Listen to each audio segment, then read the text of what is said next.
Night Vision. Following clues left by our ancestors, we unbury the past to reveal a knowledge of unfathomable value, putting us just a little closer to our own true birthrights. From the secret history of a possible bloodline of Jesus Christ, to secret history of America's founders, to the secret history of extraterrestrial interaction on our planet, here to bring light to the night. Your host for Night Vision Radio, Renee Barnett.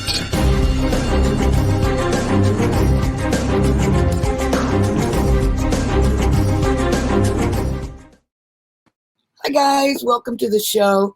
Happy to have you here joining us. If you're here for the first time, I hope you'll return.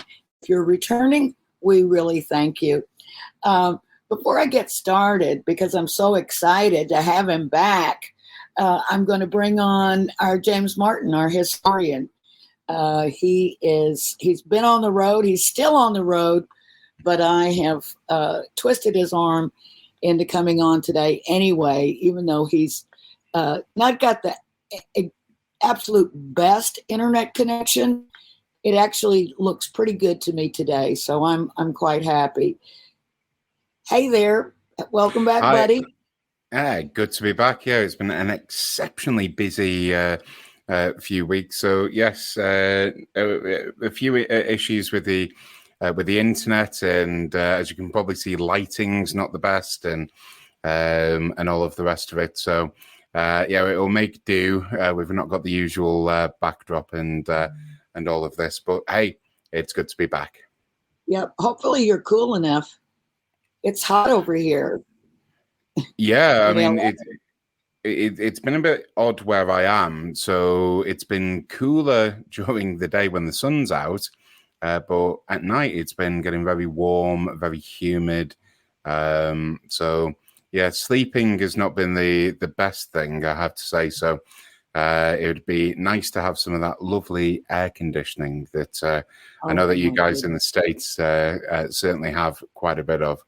So if you can send some of that my way, that would be good. I've been trying to be cool and not use it any more than I absolutely have to. But yesterday, it was just too hot. We had to turn it on and cool the house down. But it's not too terrible. Actually, it gets hotter over in Europe in a lot of places. I know you were telling me in France, it's a crazy heat over there. In fact, almost intolerable. So our hearts go out to everyone who's suffering through the heat, especially those who don't have air conditioning. I mean, many people in Europe just don't have air conditioning. Oh my goodness, it looks like I've lost my partner. So I'll just go ahead, and here he comes back. Sort of back, I guess he is. All right, well, I'll just carry on. There's a couple of things I wanted to mention up front at the show today. First of all, we are having a membership drive at KGRA, and we've got lots of extra content that is going up on our website that will be available only to members. So, and a lot of events coming up that will be available to members where others members of the public will buy it. Here we have him back again. That's great. So if you're not a member yet, please consider signing up. And on the screen right now, for those of you who are watching, is the address and the code, which if you would please go there. It's live.kgradb.com. and use the promo code VISION. That's live.kgradb.com, promo code VISION for your monthly membership.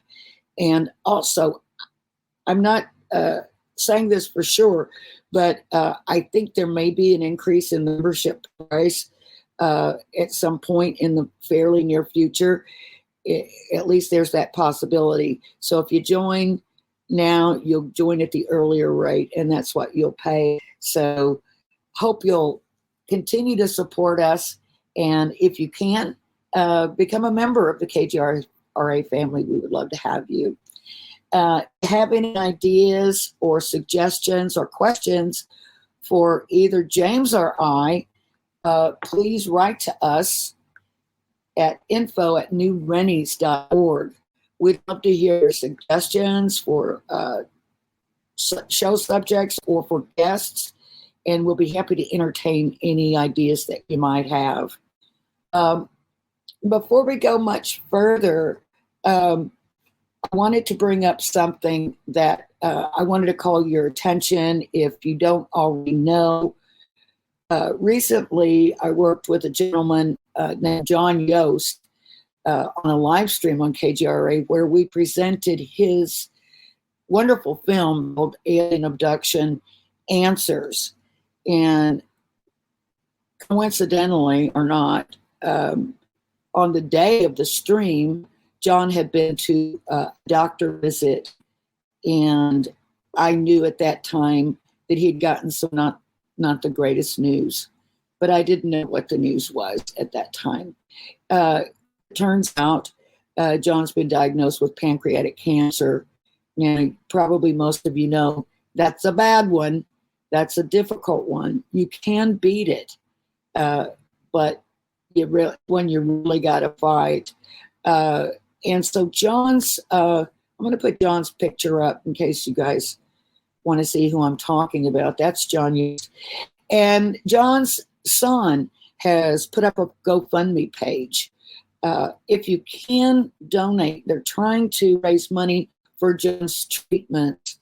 Moreover, for travel to John's treatments, because he has to fly across the country to get this particular treatment that he needs. So they could really use your help. If you can't give, then please just say a little prayer for John, send him some good vibes, and he will be most appreciative. So there you go. James, I don't know if you wanted to say anything there, but I know that you have been supportive of John. Yeah, firstly, pancreatic cancer. I mean, there's firstly, the major impact is then you don't produce insulin, so you get the condition of type 1 diabetes straight away. In other words, it is something that I've had a very similar experience with in terms of my pancreas, which again is can be very costly.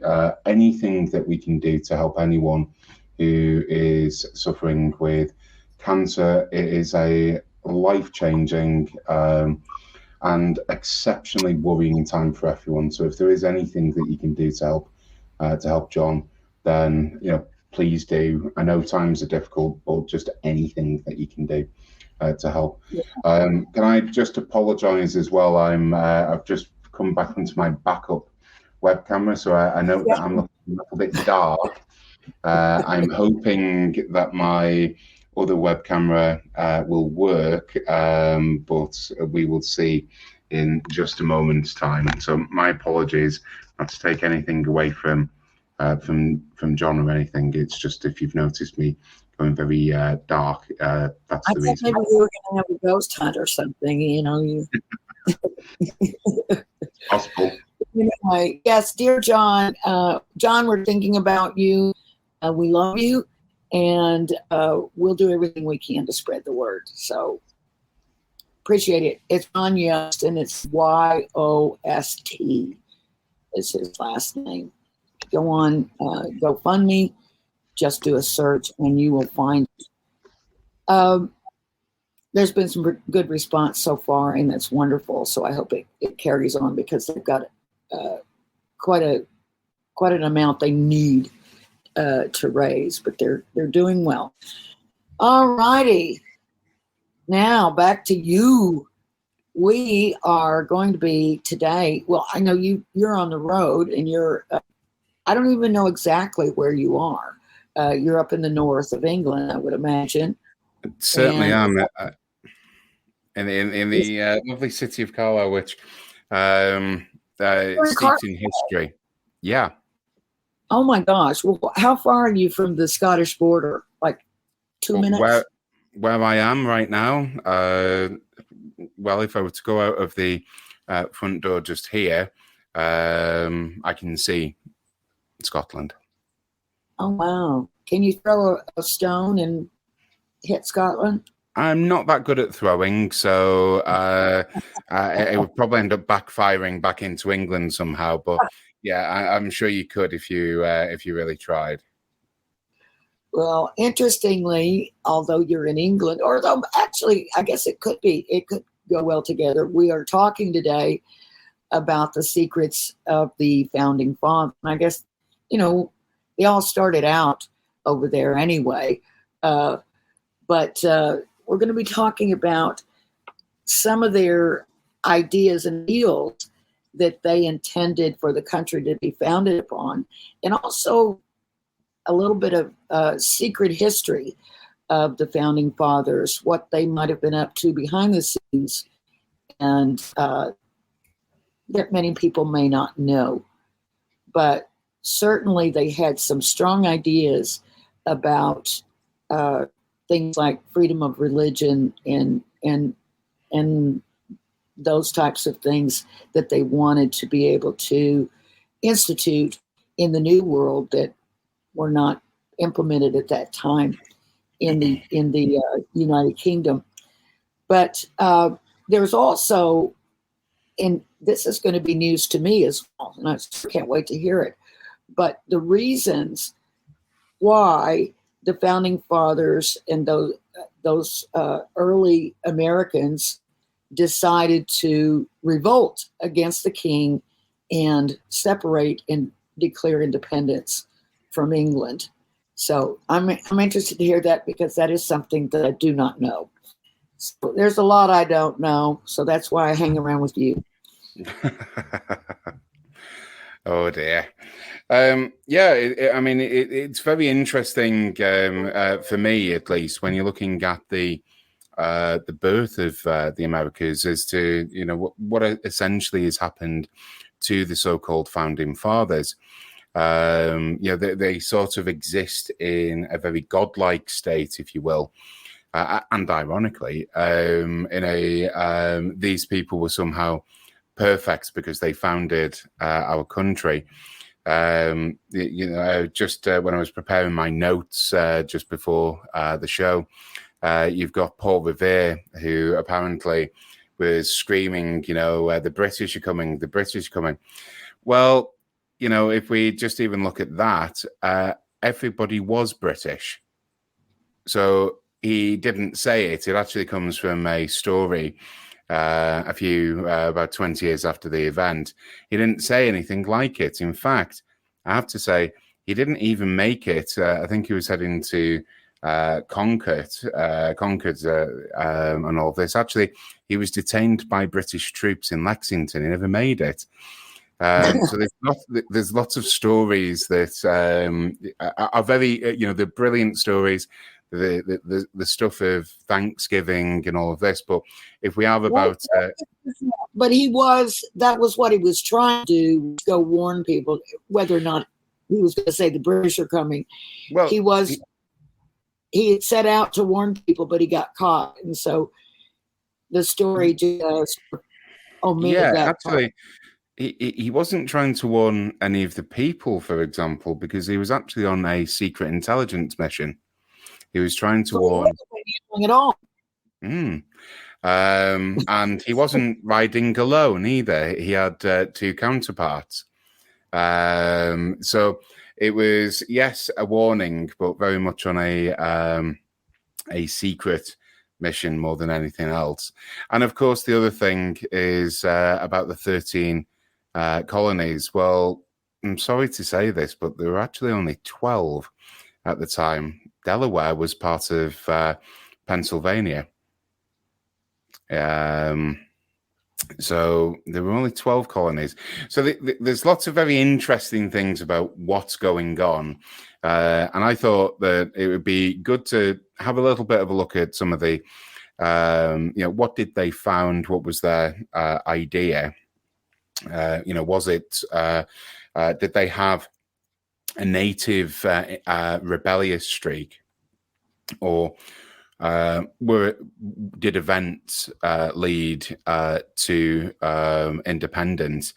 And it's appropriate to do this just 10 days after the 4th of July, and of course today is Bastille Day in France, which supported the American cause and all of this.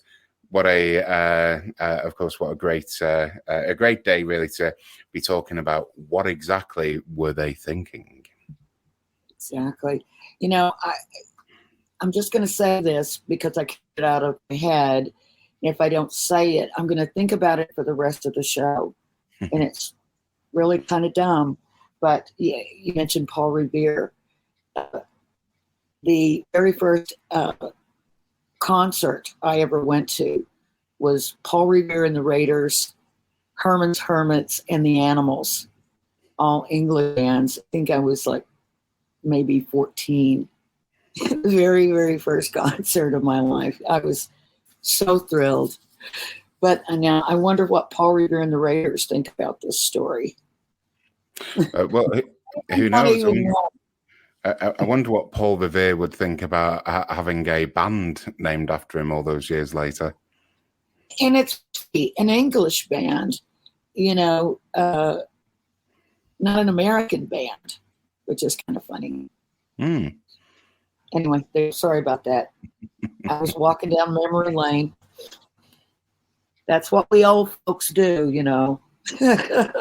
Oddly enough, it's what us historians do as well. So it's not an age thing. Oh, I guess I've got the right guy then.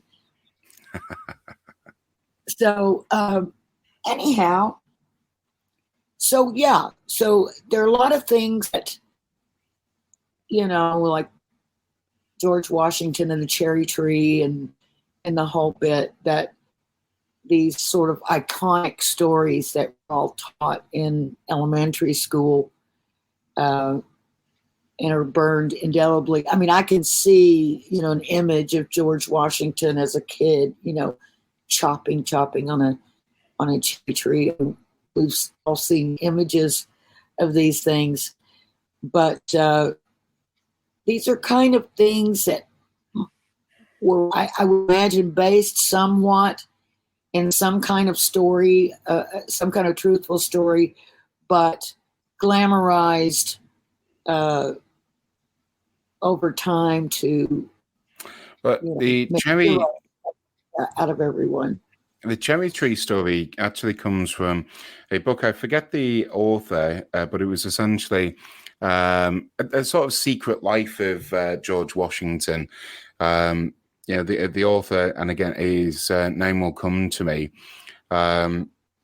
essentially thought, instead of talking about the biography of this general and then president, who I think passes in 1799, decides that he's going to chronologically review and tell the story of his entire life a year after he's passed.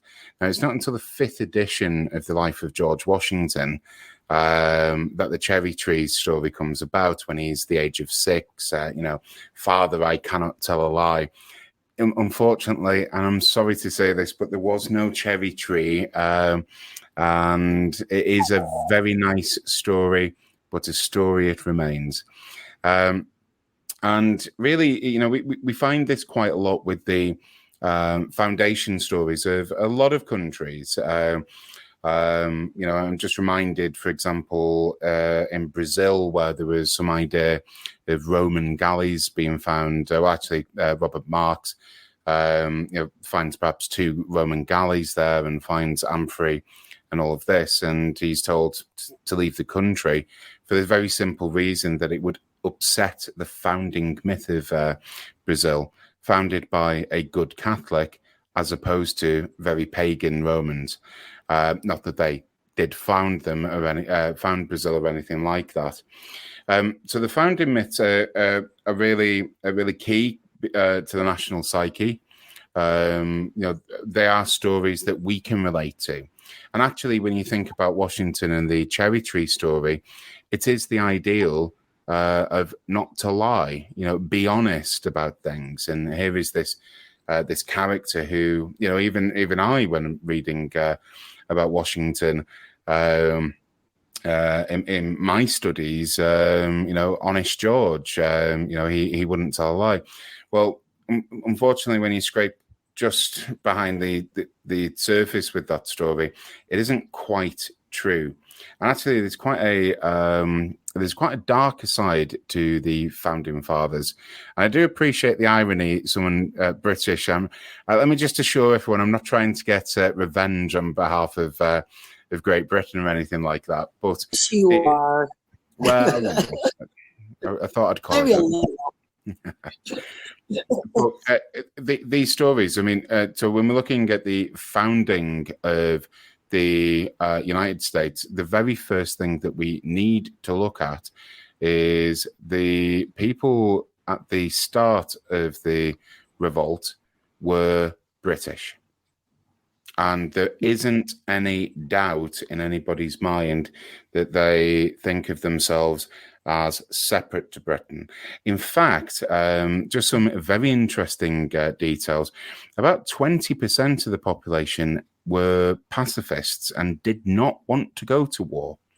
There were a number of journals who were extremely anti-war, namely because a lot of their ancestors had fled war-torn old world. Europe has been constantly at war, well, up until the European Union comes about. Europe and of course Vladimir Putin decides to have a go, but Europe has been consistently at war, and people were fleeing that sort of persecution and required to kill each other in civil wars and civil conflicts. People were fleeing to this new land, this new promise, and this idea that there might actually be some religious freedoms and there might be some political freedoms. And so with all of this in mind, we say, everybody thinks they're British. 20% of the population believe that war is abhorrent. And even then, you're looking at a roundabout 50.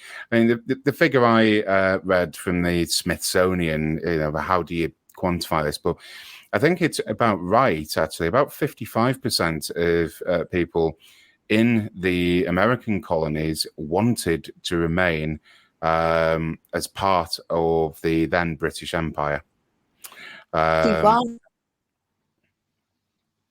Oh, really? Yeah.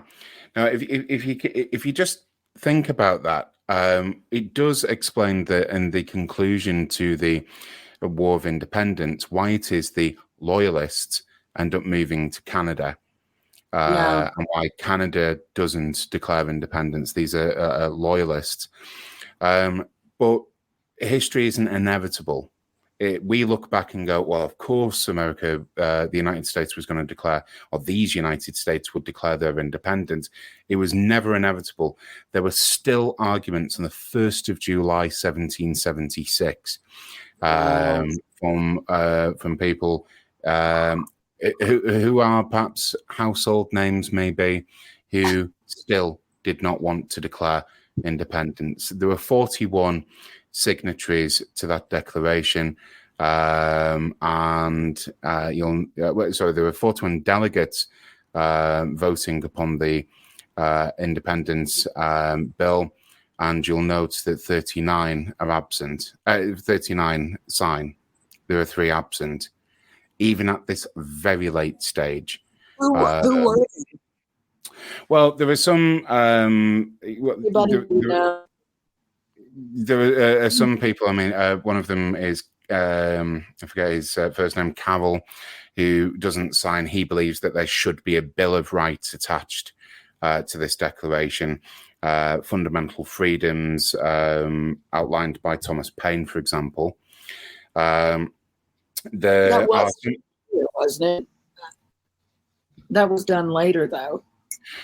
Yeah, it was. I mean, there were other people who couldn't sign at the time that might surprise you. People like John Adams and Thomas Jefferson, namely because John Adams was the minister plenipotentiary to Great Britain, the ambassador, in other words, and Thomas Jefferson was he wasn't the ambassador, but he was an envoy to France, where he takes a very long journey looking at France.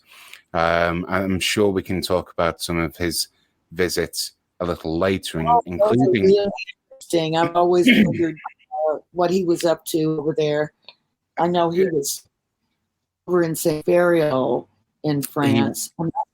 Was it the Saint Feriol that is in the Rennes-le-Chateau area, or I know there's another Saint Feriol in France. No, this is the one near Toulouse.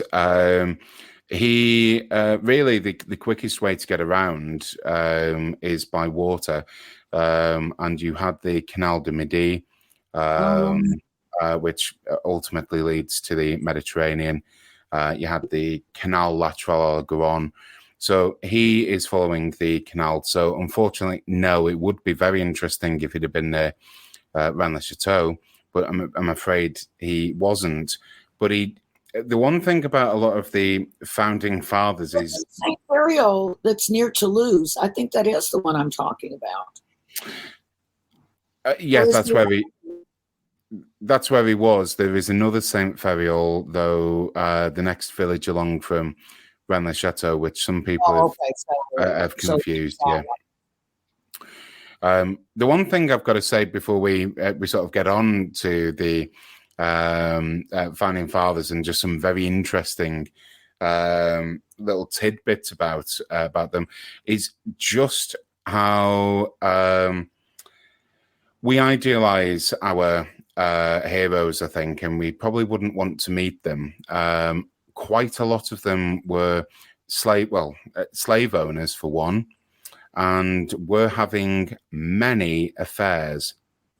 Now, there is a very interesting part. If we just stick to Thomas Jefferson, for example, just while we're talking, he ends up having an affair with someone called Maria Cosway.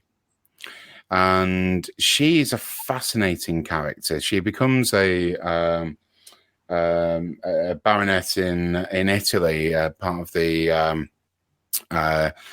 old Holy Roman Empire, which is about to be disbanded. But then the Austrian Empire say, "Oh, we'll give you a title." That's not the reason I think that she's interesting. The reason I think that she's interesting is not just her affair with Jefferson, but actually she was an initiate of Swedish and French Illuminism. And yes, we are talking about the Illuminati. We're not talking about some of the things that the Illuminati are alleged to do today. We're talking about the original Bohemian, or Bavarian, I should say. The other thing that I would bring to the table, which perhaps isn't as well understood about Madame Cosway, is the fact that she was an initiate and a revivalist of the Knights Templar. In fact, she was very enthusiastic in the Masonic Knights Templar, or to give them their full name, the United Religious, Military and Masonic Orders of the Temple and of St. John, Jerusalem, Palestine, Rhodes and Malta. And it is a fraternal order, but she was pretty instrumental in establishing some of this, or at least promoting it, I should say. I think it's established in something like 1737, something like that. But she really is promoting it. So it's very interesting circles that Thomas Jefferson's knocking around in his visit to France. And it's not to say because he's having relations with this woman, then therefore he is. What we do know about Thomas Jefferson, unusually for the founding fathers, is he was very much anti-Freemason. He didn't approve. But, curiously, was quite happy to have a relationship with someone who was very pro-esoteric, shall we say. Yeah, not to, throw us any controversy or anything like that, but there is a thought that is somewhat prevalent here in the United States that the founders intended for this country to be founded on Christian values, and this is founded as a Christian nation. And they cite the freedom of religion thing, which doesn't make a lot of sense. But in my mind, it was more their intention to give us free from religion, freedom to choose whatever we like, whether it's, a different doctrine or whether it's no doctrine at all. So could you talk on that a little bit? Because yeah, definitely. The wrong end of the stick here in terms of what they actually intended. Well, it's absolutely certain that a number of the founding fathers were, atheist or at least agnostic. Certainly the first, I think up to the first 10 presidents, there wasn't any discussion, and very actively no discussion of their religious views. Namely because when the country was founded properly with a constitution, etc., this idea of there being a complete separation of religion from state, when you have a look at the situation in Europe, for example, so Britain still to this day has a House of Lords, which makes, you can generate bills, it votes upon them. And in the House of Lords, there are bishops, rabbis. There is, religious officials have a say in our laws, and they're not elected, by the way. They're House of Lords, they're aristocrats, in other words. In the rest of Europe, you had the papacy, the Pope, instructing the most Catholic majesty is the Spanish title, by the way. Before you even get to the King of Spain, it's His Most Catholic Majesty. There is a degree of interference from the Pope on matters affecting countries. So this idea of a separation of church and the state was absolutely key. Plus, a large number of migrants to the United States were fleeing religious persecution.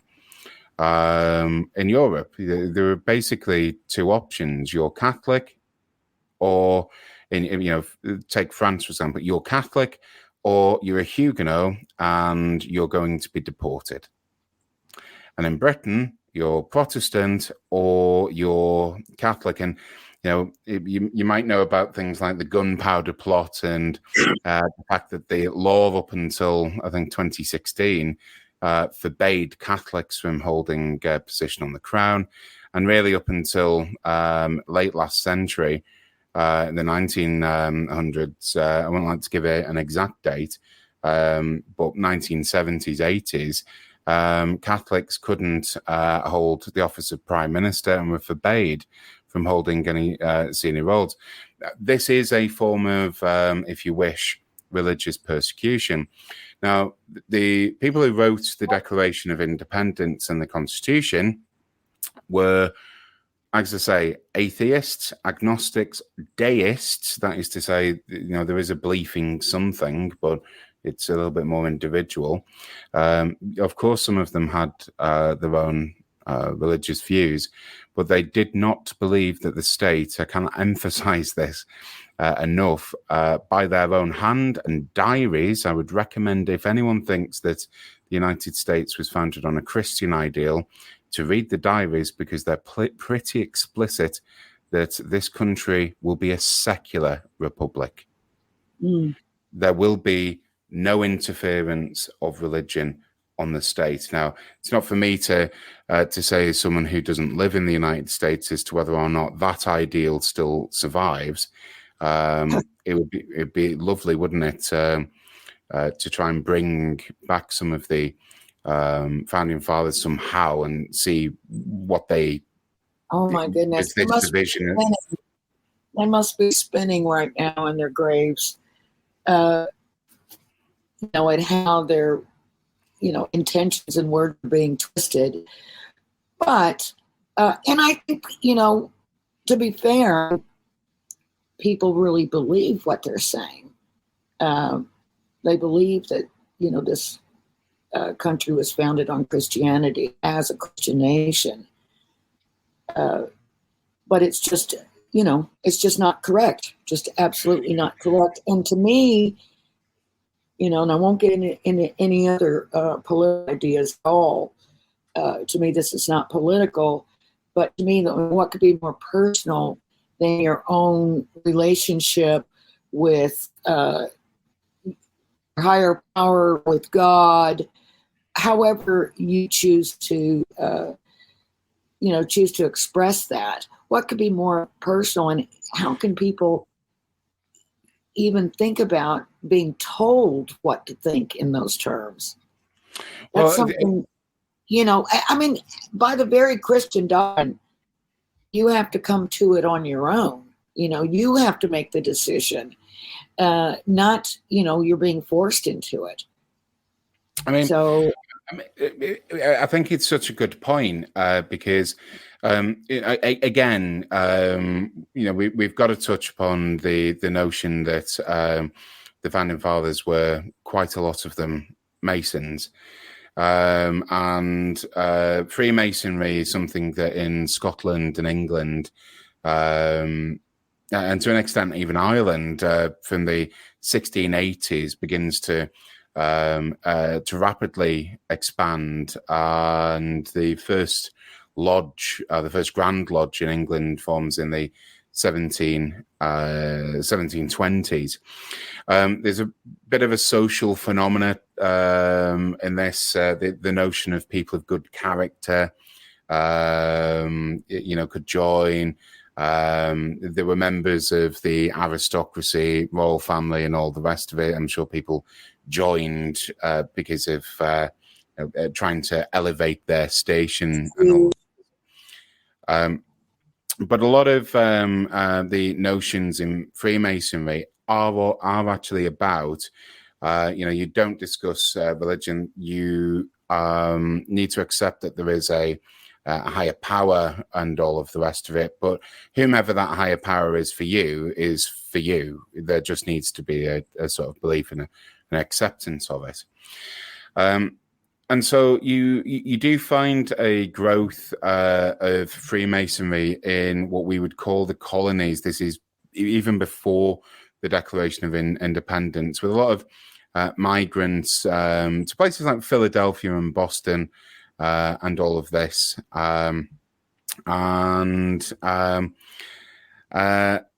During the this is going to sound really strange, but during the revolution itself, Freemasonry had no part or really any influence. It's fighting battles and its strategy. It's not meeting up with, other people in a lodge somewhere. It's only after that you begin to see some of their influences. Of course, the design of Washington, D.C. is the most absolutely blindingly obvious. Lots of symbology. Some people have suggested there's this sacred geometry and all the rest of it. You can see it in the outline. They designed particular symbols within the new capital and then added a grid system to sort of disguise it. But I mean, it's really obvious for us. Pretty clever, though. I mean, back then anyway, because of course we didn't have Google Earth or anything like that. Well, let me give you an idea as to the influence here. So the United States Capitol is on a crossroads, okay? East, west, north, south. And the idea about the building itself. The Capitol building, that's right. Okay. Now, the reason for that is the idea that you have these two roads, a sort of Roman idea, in fact, but it brings the states together.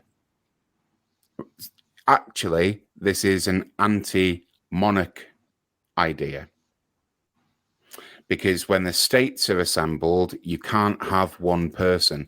And this is another thing about the second president of the United States, John Adams, who I have to say is not one of my favorites. He wanted the presidency to become a monarchy. Yes. He proposed he proposed all sorts for Washington, as in President Washington. He wanted, for example, for the title to be His Majesty George Washington. He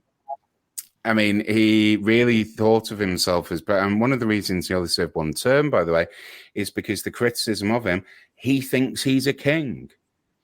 And he does, he produces an act, John Adams, the Sedition Act, which restricted freedom of speech. You could no longer criticize the government without fine or punishment. That is to say, you'd be fined or imprisoned if you were. It's a very Putin-esque. Yeah, well, isn't it just? And to an extent, did he succeed in establishing a sort of monarchy? Because as memory serves, his son actually became president. But anyway, it's very, and actually there's quite a few family dynasties in US politics, but it's not a monarchy. The idea that, the cherry tree, if you're first, what was the idea? If you could tell no lies, then you could too become the first president of the United States. And I think that's a really good idea, even though the story is false. But John Adams really did have a few. The story itself is a lie.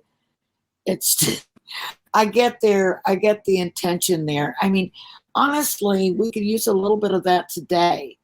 There did seem to be a lot more stock put in, a man's word is his bond and that sort of thing. People just seem to be a little more honorable and trustworthy. I think we've learned over the past few decades that, you can't trust everyone. Not everybody has good intentions.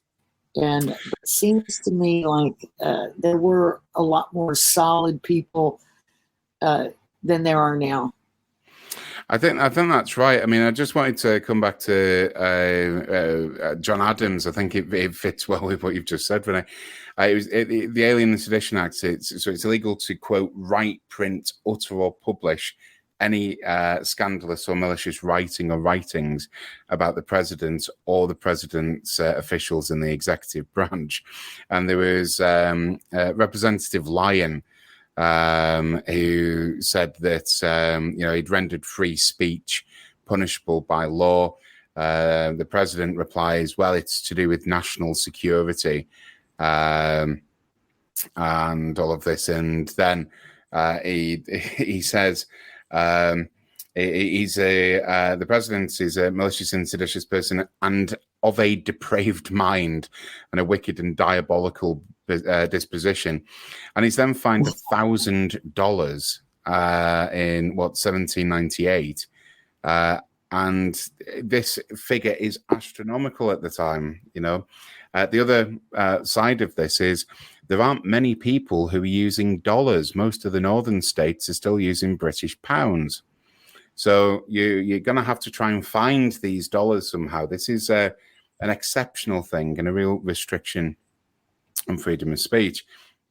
And, a really, really obnoxious man, John Adams. And Benjamin Franklin cannot stand him.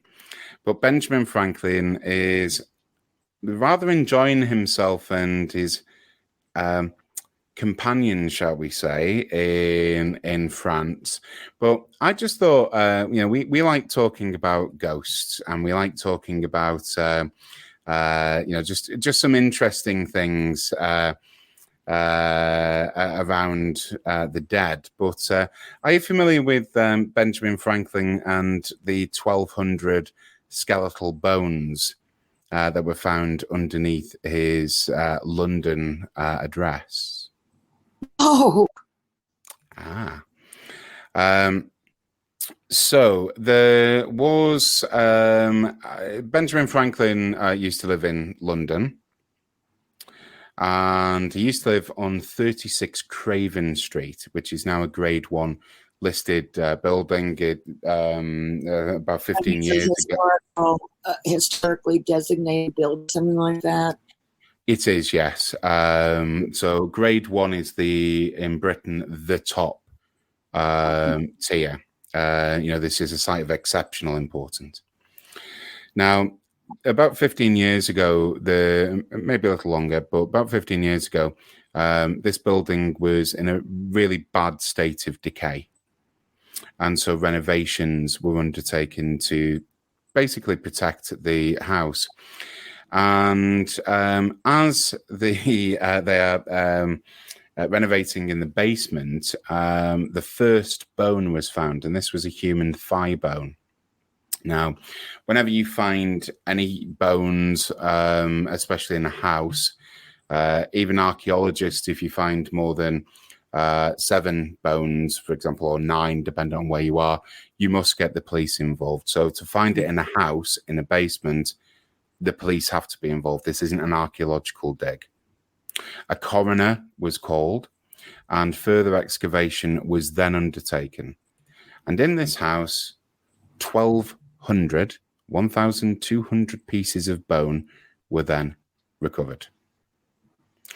And how do we know when? Have they been dated? I was just coming to that, because that's the next thing. So they're then carbon dated, and they're carbon dated to the time that Benjamin Franklin was living there. So then there's an investigation. Well, what's going on? Was Benjamin Franklin a mass murderer? And that was part of the investigation. Now, this was kept relatively quiet because it could be a big diplomatic incident if suddenly the British police say, well, that mass murderer, Benjamin Franklin. Benjamin Franklin, the serial killer. That's right, yes. Now, basically, the story is... I would think of if someone turned up a lot of bones like that, I guess, especially back in older times, I would think ritualistic, some kind of, maybe they were doing, especially when we're talking about secret societies and things like that, maybe there was some sort of ritual stuff going on. Well, what we've got is this. It was illegal at the time for there to be any cadavers investigated for medical purposes. Some people could get a license of 4 bodies, basically, per year.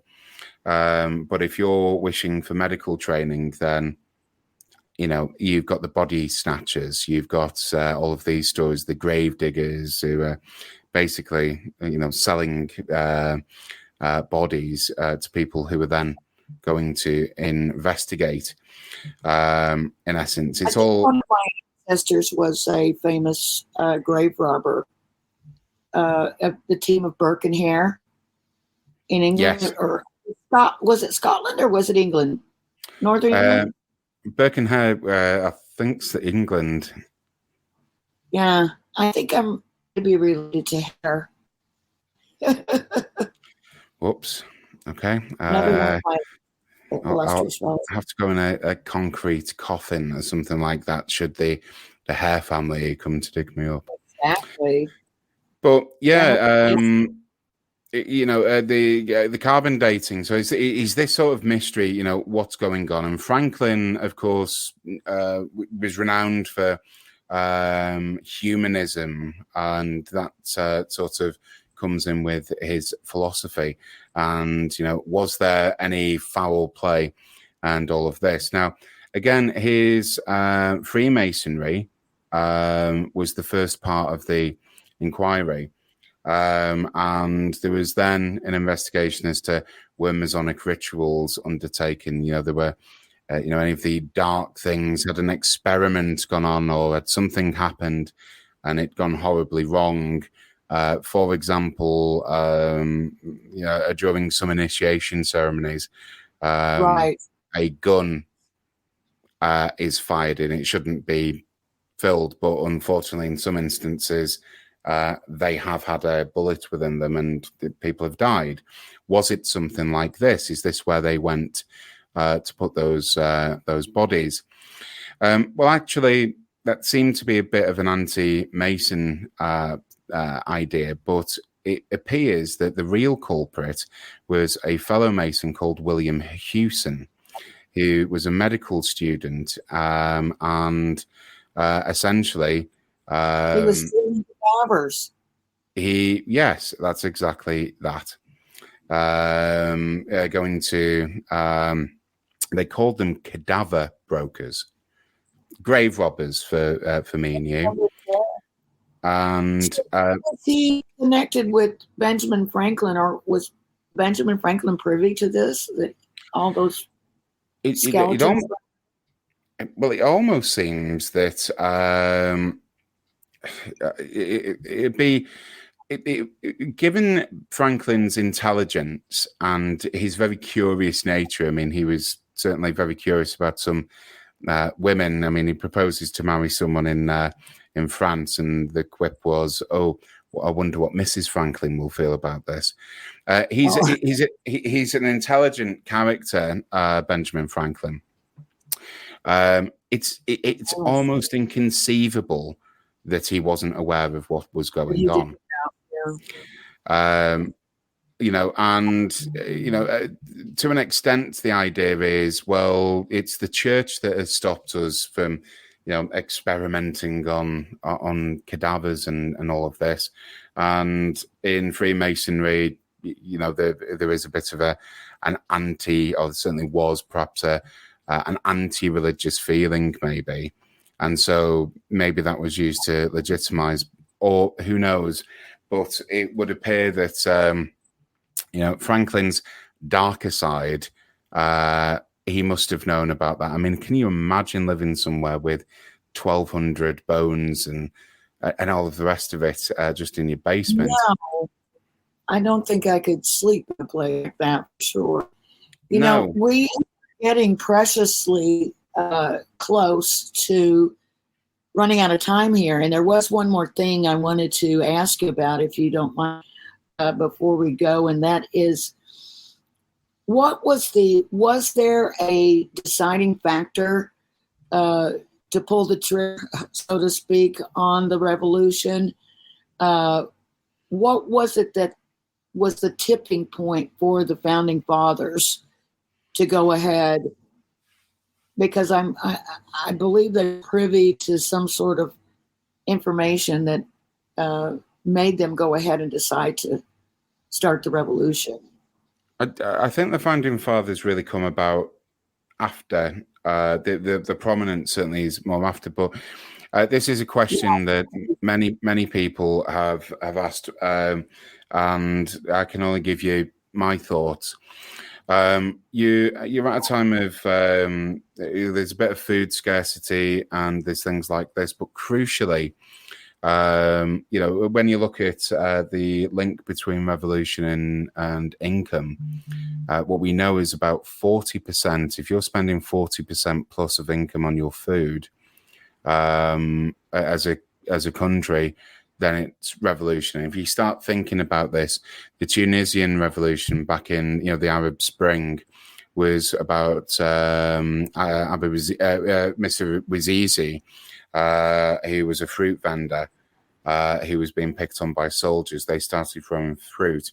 You think about Marie Antoinette, let them eat cake, Napoleon, Nami Michi's on the stomach, and the Boston Tea Party. There's a bit about food. Ultimately, the trigger was the Stamp Act, which was a tax on knowledge. In other words, we are communicating well. We have established, sorry to say this, people in Seattle, but I'm afraid it is the East Coast that had the coffee houses, the tea houses, the regular reading. It's a very educated society. And suddenly there's taxes and you have no representation. And people are getting taxation without representation.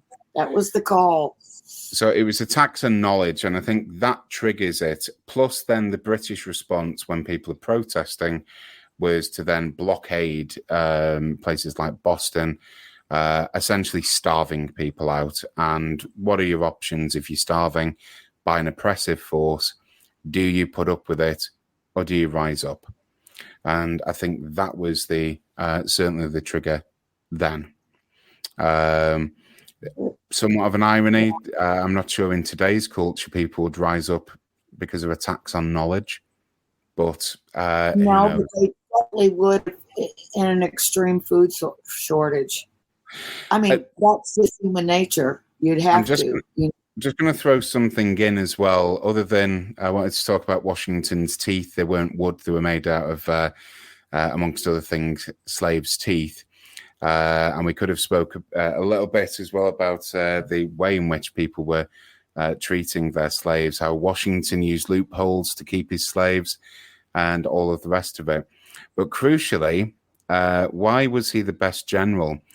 Washington had an extreme temper. He was a very angry person. But I suppose, I don't know. Renee, part 2? Absolutely. I was going to say we're going to have to do it again.